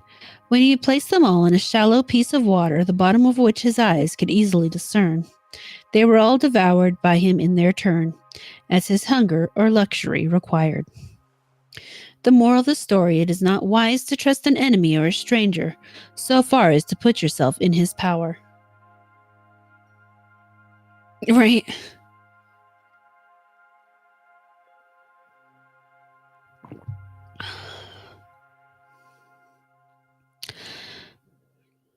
The Bee and the Spider.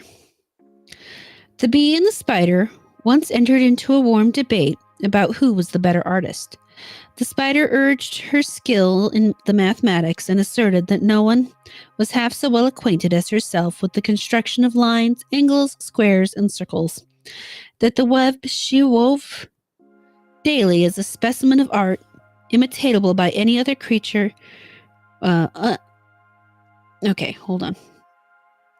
That the web she daily wove was a specimen of art imitatable by any other creature in the universe, and besides that, her works were derived from herself alone, the product of her own bowels, whereas the boasted honey of the bee was stolen from every herb and flower in the field.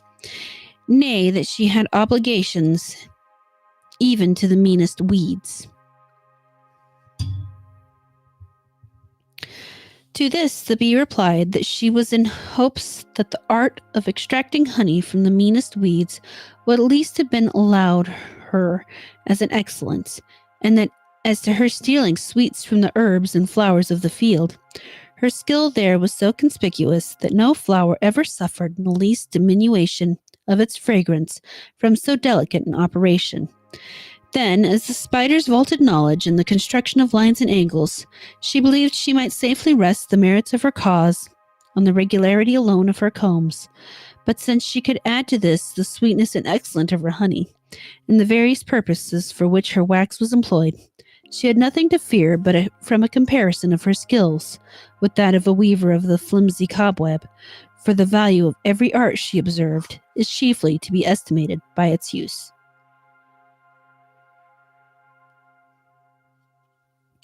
Neither ingenuity nor learning is entitled to regard, but in the proportion as they contribute to the happiness of life.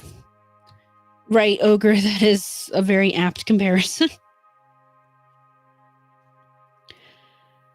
A wolf who was roaming about on the plain when the sun was getting low in the sky was much impressed by the size of his shadow and said to himself, "I had no idea I was so big.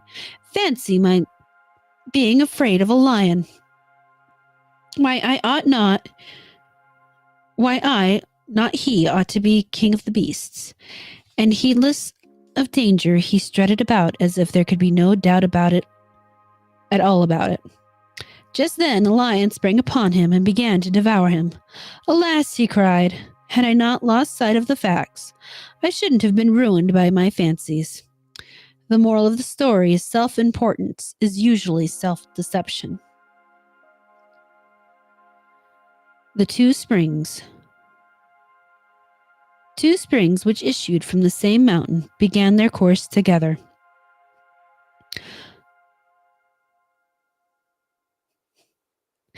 One of them took her way in a silent, gentle stream, while the other rushed along with a sounding and rapid current. Sister, said the latter, at the rate you move, you will probably be dried up before you advance much farther. Whereas for myself, I will venture a wager.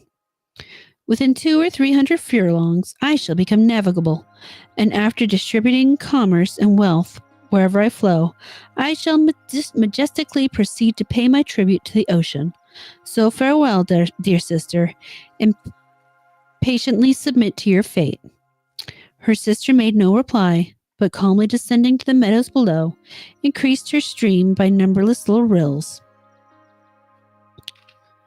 which she collected in her progress, till at length she was enabled to rise into a considerable river, while the proud stream, which had the vanity to depend solely upon her own sufficiency, continued a shallow brook, and was glad at last to be helped forward by throwing herself into the arm of her despised sister. The moral of the story is there is more to be expected from sedate and silent than from noisy and turbulent, ostentatious beginnings. The Goose and the Swans. A vain and empty goose one day complained shrilly to the members of her flock of the ill regard given geese compared to other birds. See the peacock yonder, she gestured with a flap of her wing. How she hides her flaws behind her gaudy feathers. Were she and I stripped, I pledge my word that all would find me the finer bird. Crossing the mead to where a bunch of swans sported in the stream, she continued her tirade. Again, what arrogance we see, she cackled, indicating the swans. Because we geese are known to skim the water delicately, these base creatures seem to think to mimic us with their awkward, noisy splashing. So saying, she plunged into the water, spreading her plumes, tried to assume the swan's stately crest. Conceited thing, elate with pride, complained one of the swans. Though you put on airs, your oafishness reveals you to be just a silly goose. The moral of the story is foppery is the pride of fools. That's a fun word. The Crow in the Pitcher. A crow, ready to die with thirst, flew with joy to a pitcher, hoping to find some water in it. He found some there to be sure, but only a little drop at the bottom, which he was quite unable to reach. He then tried to overturn the pitcher, but it was too heavy. So he gathered up some pebbles, with which the ground was covered, and, taking them one by one in his beak, dropped them into the pitcher. By this means, the water gradually reached the top, and he was able to drink at his ease. The moral of the story is necessity is the mother of invention.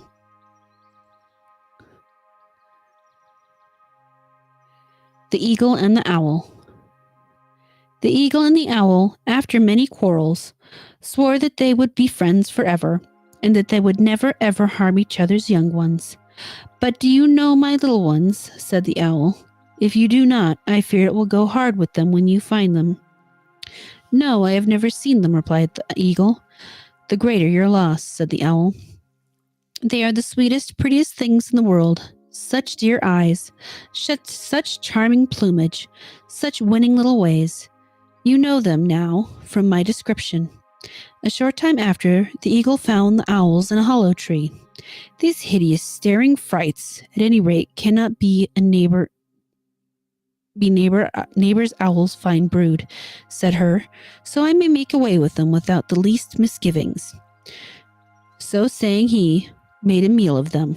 The owl, finding her young one's gun gone, loaded the eagle with reproach. Nay, answered the eagle, blame yourself rather than me. If you play such flattering colors, it is not my fault if I do not recognize your portraits.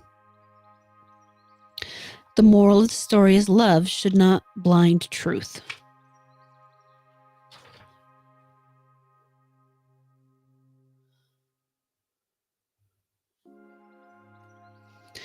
The lion, the bear, the monkey, and the fox.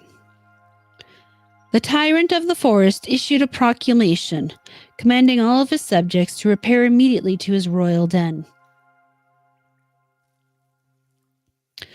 Among the rest, the bear made his appearance, but pretending to be offended with the streams that issued from the monarch's apartments, he was impudent enough to hold his nose in his majesty's presence. The insolence was so highly resented that the lion, in a rage, laid him dead at his feet. The monkey, observing what had passed, trembled for his carcass and attempted to conciliate favor by the most abject flattery. He began with protesting that, for his part, he thought the apartments were perfumed with Arabian spices, and exclaiming against the rudeness of the bear, admired the beauty of his majesty's paws, so happily formed, he said, to correct the insolence of clowns. This fulsome adulation, instead of being received as he expected, proved no less offensive than the rudeness of the bear, and the courtly monkey was in like manner extended by the side of Sir Brune. And now his majesty cast his eyes upon the fox. Well, fox, said he, what scent do you discover here? Great prince, replied the cautious fox, my nose was never esteemed my most distinguishing sense. My nose was never esteemed my most distinguishing sense. And at present, I would by no means venture to give my opinion, as I have unfortunately got a terrible cold. The moral of the story, it is most often prudent to suppress our sentiments than either to flatter or to rail. Well, I'm going to say since the lion killed the bear, it's the lion.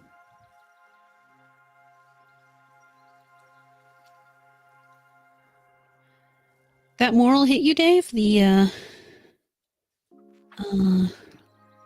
love should not blind truth? Yeah, it's a good one.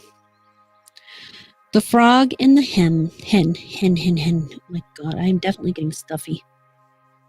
Dear me, said the frog to himself one day as he heard a hen cackling near his bog. What a very noisy creature that hen is, to be sure. Miss Hen, he called out, do be quiet. You'll alarm the whole neighborhood. Really, one would think you had made a grand discovery. What is the cause or the meaning of all this uproar? My dear sir, have patience with me. I've laid an egg. Upon my word, you make a great deal of fuss over one egg. Well, well, I'm sorry to see you so ill-tempered, my little song of joy, when I've endured without a murmur your croaking all day and night long. Oh, you're croaking all day and night long. But I claim to have done some good, though that may be small. You, on the contrary, should hold your tongue, for you certainly do no good whatever. The moral of the story is talkers seldom become doers. Getting a little tongue-tied, aren't I? The Rose and the Amaranth. An amaranth planted in a garden near a rose bush thus addressed it. What a lovely flower is the rose, a favorite alike with gods and with men. I envy you your beauty and your perfume. The rose replied, I indeed, dear amaranth, flourish but for a brief season. If no cruel hand pluck me from my stem, yet I must perish by an early doom. But you are immortal and never fade, but bloom forever in renewed youth. The moral of this story is lasting things are best. The Fir Tree and the Bramble. The fir tree treated with contempt the bramble that grew at its foot. I am put to many high and noble uses, said he boastfully. I furnish taper spars for ship and beams for the roofs of palaces. You are trodden under foot and despised by everyone.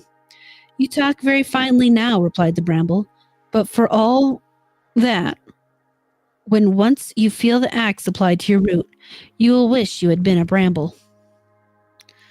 The moral of the story is better poverty without care than riches with care. The Lion and the Eagle. An eagle stayed his flight and entreated a lion to make an alliance with him to their mutual advantage. The lion replied, I have no objection, but you must excuse me for requiring you to find surety for your good faith. For how can I trust anyone as a friend who is able to fly away from his bargain whenever he pleases? The moral of the story is try before trust.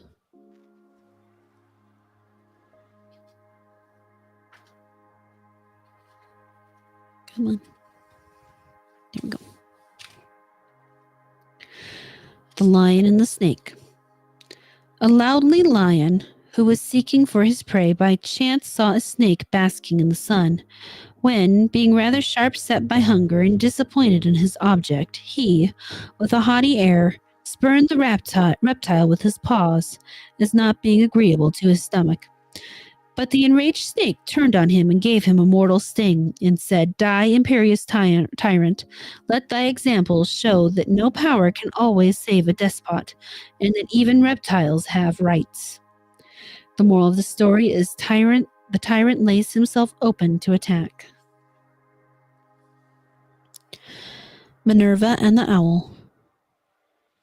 My most solemn and wise bird, said Minerva one day to her owl, having hitherto admired you for your profound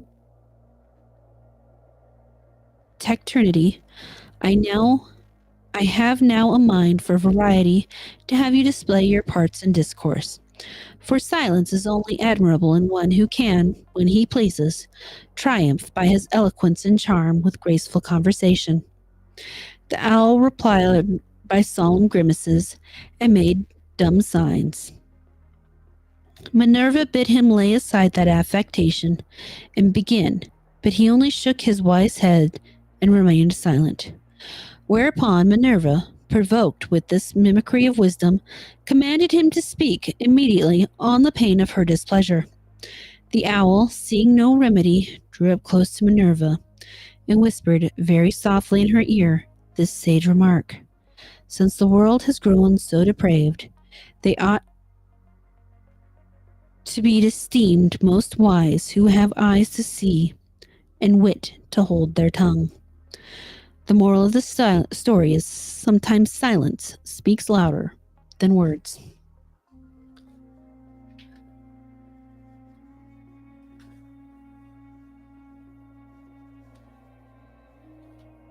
The Mastiff and the Curs. I know what the word means, I just have problems pronouncing it occasionally.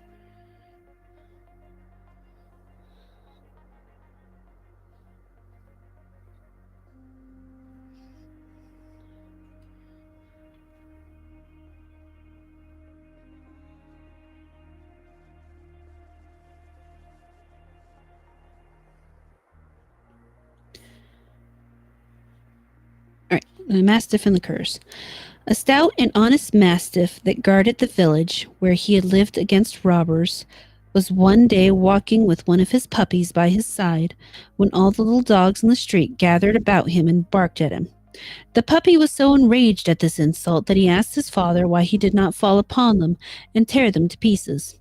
To which the mastiff answered with great composure of mind, If there were no curs, I should be no mastiff. The moral of the story is nobility is its own defense. The Snail and the Statue.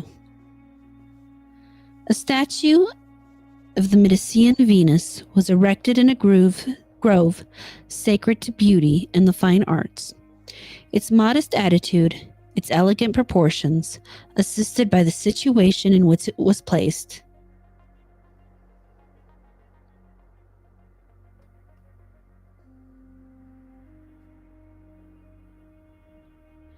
attracted the regard of every delicate observer. A snail, who had fixed himself beneath the molding of the pedestal, beheld with an evil eye the admiration it excited. Wherefore, watching his opportunity, he strove by trailing his filthy slime over every limb and feature to obliterate those beauties he could not endure to hear so much applauded. An honest linnet, however, who observed him at his dirty work, took the freedom to assure him that he would infallibly lose his labor. For although, said he, to an injudicious eye thou mayest sully the perfection of this finished piece, yet a more accurate and close inspector will admire its beauty through all the blemishes with which thou hast endeavored to disguise it. The moral of the story is it is fate of envy to attack even those characters which are superior in its malice. Oh boy. Is it a groovy statue?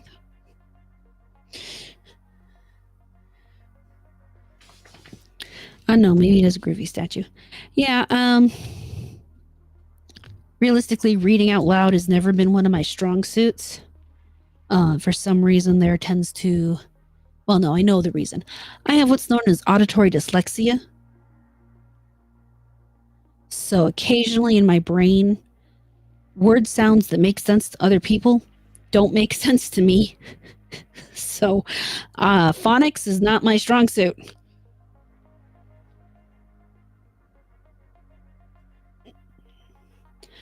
I can see a word. I know the definition of the word. I can't always say the word. But, yeah. It's a thing.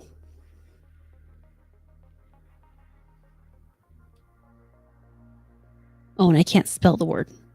I can read the word, and if I'm not looking at the word, I can probably say the word. Like if you asked me the word, otherwise I could give you the word, but I just can't say the word when I'm trying to read the word. It's a dumb thing.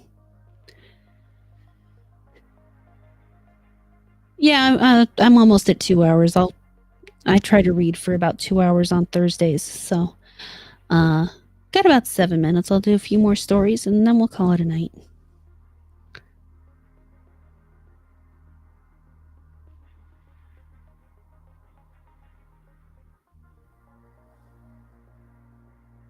No, you learn to adapt. It's one of those things I don't like about current day. They spend way too much time coddling people and not enough time teaching them to adapt.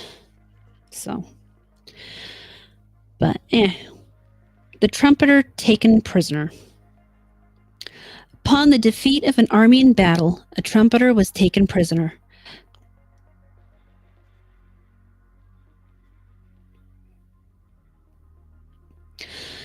The soldiers were about to put him to death when he cried, "Nay, gentlemen, why should you kill me?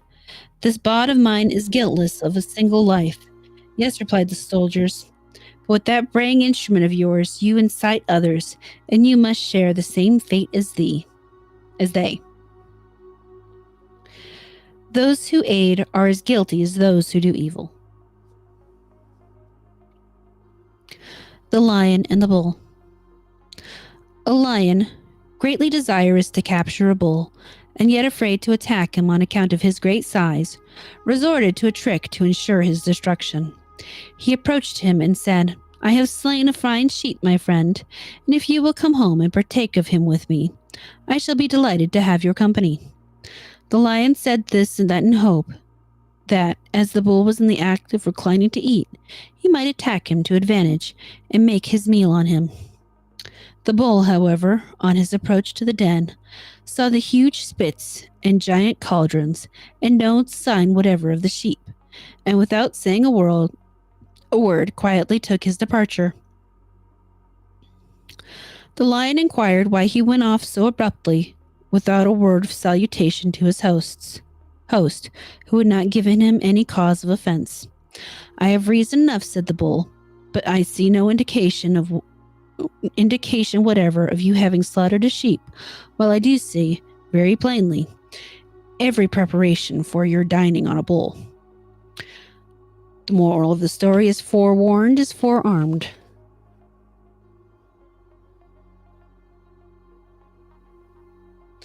Aural. AU, the second one. It's the hearing one, not the speaking one. Yes, it's a very good moral. The trooper and his horse.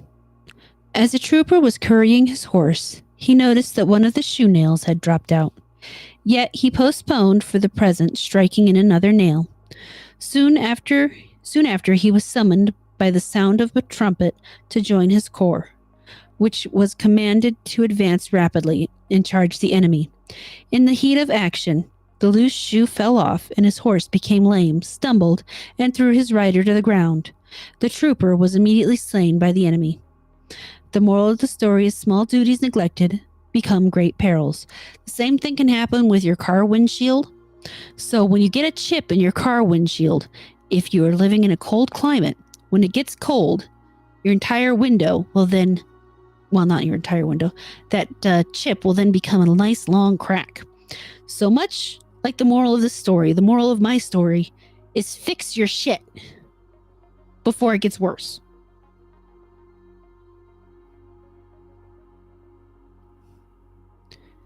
That would be an Amorata fable, just for the record. I amuse myself too much. Yes, exactly. It's spider webs. I chipped my window 3 years ago. I keep saying I'm going to replace it, but then I go on a long road trip, and it's like, why replace it now? I might get another chip in it. It's a thing. And normally, your car insurance will cover getting the chip fixed, but it won't cover getting the whole window fixed. It's very annoying.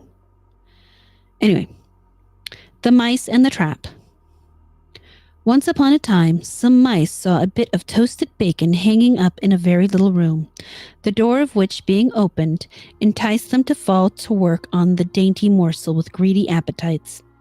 But 2 or 3 of them took particular notice that there was but one way into the room, and therefore but one way to get out of it, so that if the door, by misfortune or art should chance to shut, they would all be inevitably be taken.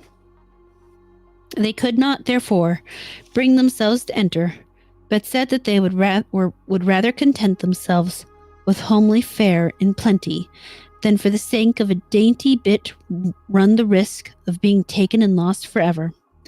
The other mice, however, declared that they saw no danger, and ran into the room and began to eat the bacon with great delight. But they soon heard the door fell down, and saw that they were all taken.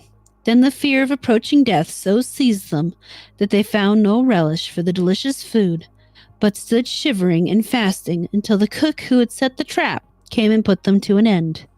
The wise mice, who had contented themselves with their usual food, fled into their holes, and by that means preserved their lives. The moral of the story is he who embarks upon an enterprise should be able to see his way out of it.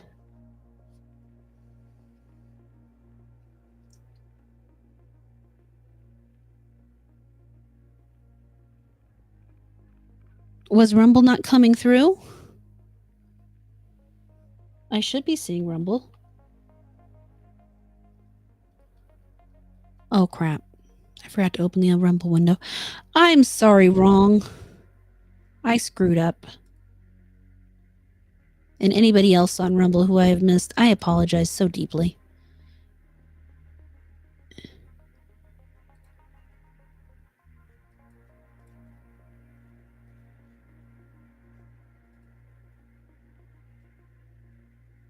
I forgot to pop the window out on Rumble.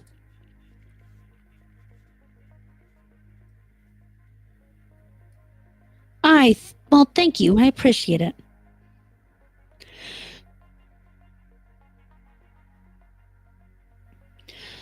Yeah, I forgot.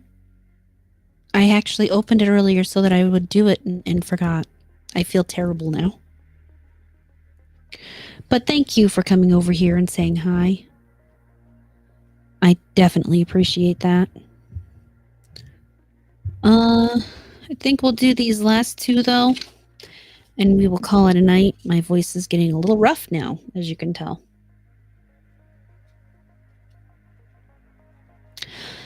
The Crow and the Sheep. A troublesome crow seated herself on the back of a sheep. The sheep, much against his will, carried her backward and forward for a long time, and at last said, "If you had treated a dog in this way, you would have had your deserts from his sharp teeth." To this the crow replied, "I despise the weak and yield to the strong. I know whom I may bully and whom I must flatter, and thus I prolong my life to a good old age." The moral of the story is the contemptible will ever be imposed upon. What's wrong with Fortnite? What did Fortnite do? The Thrush and the Fowler. A thrush was feeding on a myrtle tree and did not move from it on account of the deliciousness of its berries. A fowler, observing her staying so long in one spot, having well bird-limed his reeds, caught her. The thrush, being at the point of death, exclaimed, "O foolish creature that I am! For the sake of for a little pleasant food, I have deprived myself of life." The moral of the story is do not lose sight of the future in the present. Oh, you're just frustrated because you suck. That sucks. Oof. Okay, yep. Definitely time to wrap it up, my friends.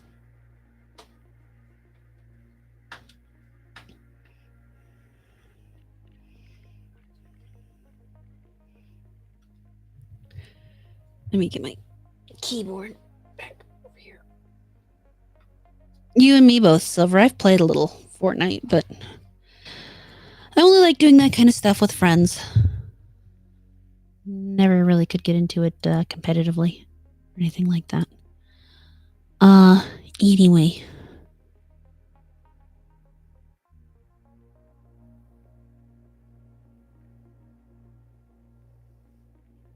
Hey, Teresa John. Oops, I started closing things. That was dumb. You don't like battle royales in general? It makes sense. No, that's fine.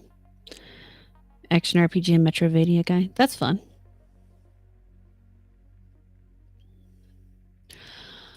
All right.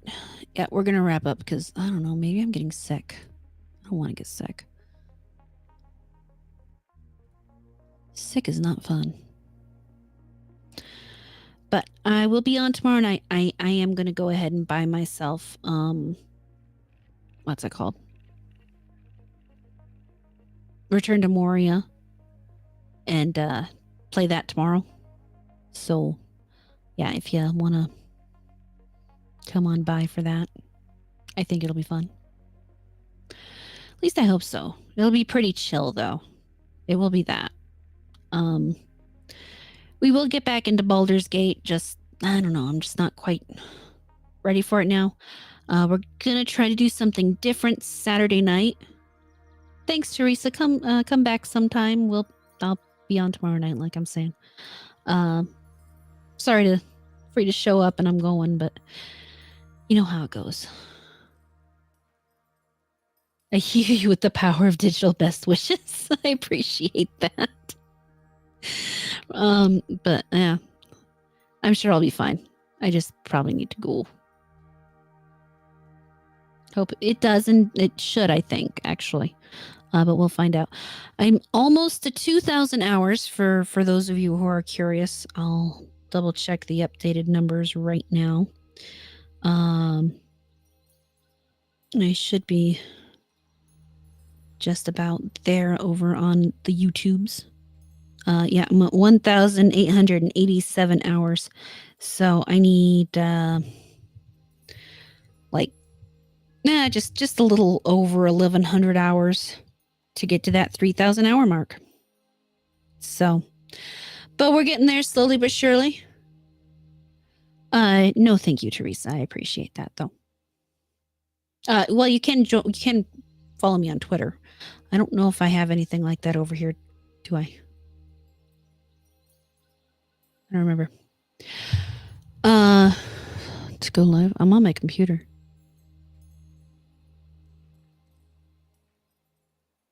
I'm confused.